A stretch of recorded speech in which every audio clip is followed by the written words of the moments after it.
নতুন আশা এবং সৃষ্টির সুর নিয়ে আজ থেকে শুরু হয়েছে অমর একুশে বইমেলা। প্রতিবারের মতো এবারও বইপ্রেমী লেখক, প্রকাশক এবং সাহিত্যিকদের এক মঞ্চে নিয়ে এসেছে এই প্রাণের মেলা। বিস্তারিত দেখুন সাদরিনা খন্দকারের রিপোর্টে।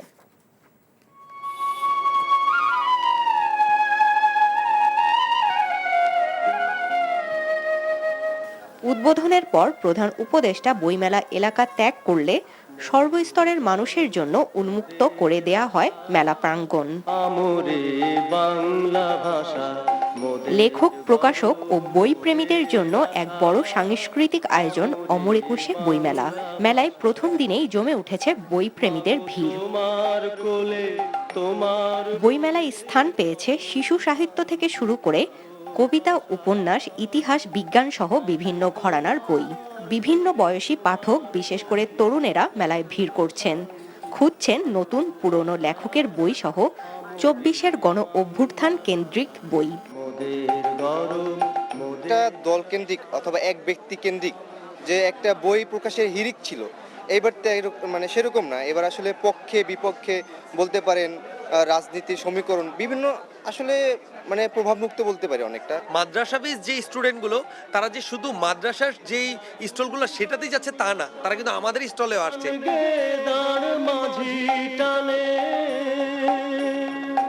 দীর্ঘ ১১ মাস অপেক্ষার পর বইমেলায় আসতে পেরে উচ্ছ্বসিত পাঠক ক্রেতারা। বইমেলা শুধু বই কেনার স্থান নয়, সৃষ্টিশীল মানুষদের মিলন মেলাও বলে জানান দর্শনার্থীরা। আর এখনো তো দেখা যাচ্ছে আজকে প্রথম দিন হিসেবে স্টল অনেকগুলা এখনো খালি আছে। তো জুলাই অভ্যুত্থানেও দেখলাম এখানে তারা বিভিন্ন প্রতীকী রাখছে, তো এটা খুবই দেখে ভালো লাগলো। বইমেলার জন্য আসলে সারা বছর ওয়েট করে থাকা হয়, সো এই জন্য প্রথম দিনই আর মিস করিনি, চলে এসেছি এবং বইও কিনেছি। এদিকে অধিকাংশ স্টল তাদের বইয়ের পসরা সাজিয়ে বসলেও অনেক স্টলে এখনো প্রস্তুতির কাজ চলছে। বইমেলা প্রতিদিন বিকাল ৩টা থেকে রাত ৯টা এবং সরকারি ছুটির দিনে সকাল ১১টা থেকে রাত ৯টা পর্যন্ত উন্মুক্ত থাকবে। এছাড়া ৮ ও ১৫ ফেব্রুয়ারি বাদে প্রতি শুক্র ও শনিবার বেলা ১১টা থেকে দুপুর ১টা পর্যন্ত চলবে শিশু প্রহর। ২১শে ফেব্রুয়ারি আন্তর্জাতিক মাতৃভাষা দিবস উপলক্ষে মেলা চলবে সকাল ৮টা থেকে রাত ৯টা পর্যন্ত। সাদরিনা খন্দকার, এনটিভি নিউজ, ঢাকা। সমাজ পরিবর্তনের জন্য সবচেয়ে গুরুত্বপূর্ণ হল নতুন ধারণা উদ্ভাবন উল্লেখ করে অন্তর্বর্তীকালীন সরকারের প্রধান উপদেষ্টা অধ্যাপক মোহাম্মদ ইউনূস বলেছেন, কতজন এই ধারণার পেছনে আছেন সেটি বড় কথা নয়।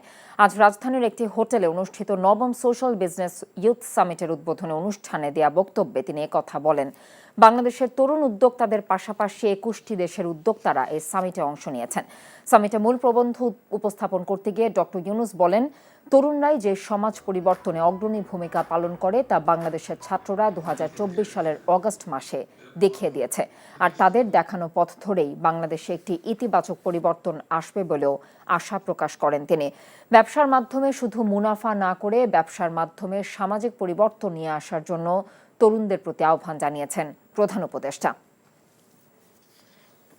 It's about what is the power of your imagination, power of your thought, power of your execution of those principles and thoughts that you have in mind. Beginning of something they stood for. And the whole country is devoted to make sure their dream, which became our dream, come true.